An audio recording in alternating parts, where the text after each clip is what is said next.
Warrior Cage Grappling, Roger Ramirez with Mr. Eddie Rowland, and today we've got a special guest, Miss Haley Stern. Haley, I'm so glad that you're here. What an honor. Thank you so much. Now, Haley has trained with the Ramirez Boys Fight House in the past, has competed in combat sports herself up in New York City, and you've also trained and you competed in Warrior Cage Grappling once, haven't you? Yeah. Yeah. So listen, I know we're so glad to have you and your husband, John Stern, here. Where's John? It's dark out there. All right, John will be back here shortly, but we're so glad to have you guys. Tell us how you see Warrior, especially from the ladies' perspective, how the possible preparation can help for going in, not just for grappling, right? Go ahead. So what's unique about Warrior Cage Grappling is instead of the psychological warfare before the match, you know, when you're like around the opposite opponents and fight camps and everything, you don't feel that pressure as much as when, but because of how small the cage is, when you're inside of the cage, that's where you ramp up the pressure. And So you're that's saying it's amplified.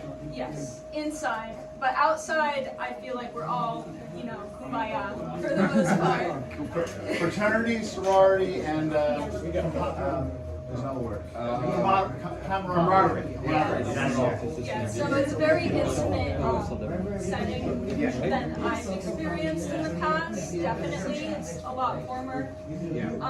But when you're inside, there is a bit more pressure. Just because of limited space, like there's nowhere to hide, there's nowhere to run. You just have to face your opponent. You can't coast your way in. There's no wiggle room for that. And so I think that's like really unique about Warrior Cage. Now, you've seen some of the ladies that have competed in Warrior. There's one lady in particular that I want to bring up. Her name is Madeline Avila in the 145 plus bracket. And she's done a really heck of a job down there in the Baltimore area. And she's also going into the Virginia area. She's going to come back to the Warrior Cage. She has a pace that's very aggressive, very topside dominant, and you don't really see too much of that. You see like a lot more kind of like jiu-jitsu players.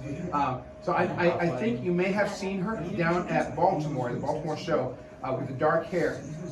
I hate to bring up a specific match, but just the feel of seeing her pace, that aggressiveness. If you can tell me kind of, again, the ladies' perspective watching that, what that does for you as you prepare for sports. It definitely makes you, like, you know, want to switch up your style. And, you know, when you see that type of intense, like, focus from somebody,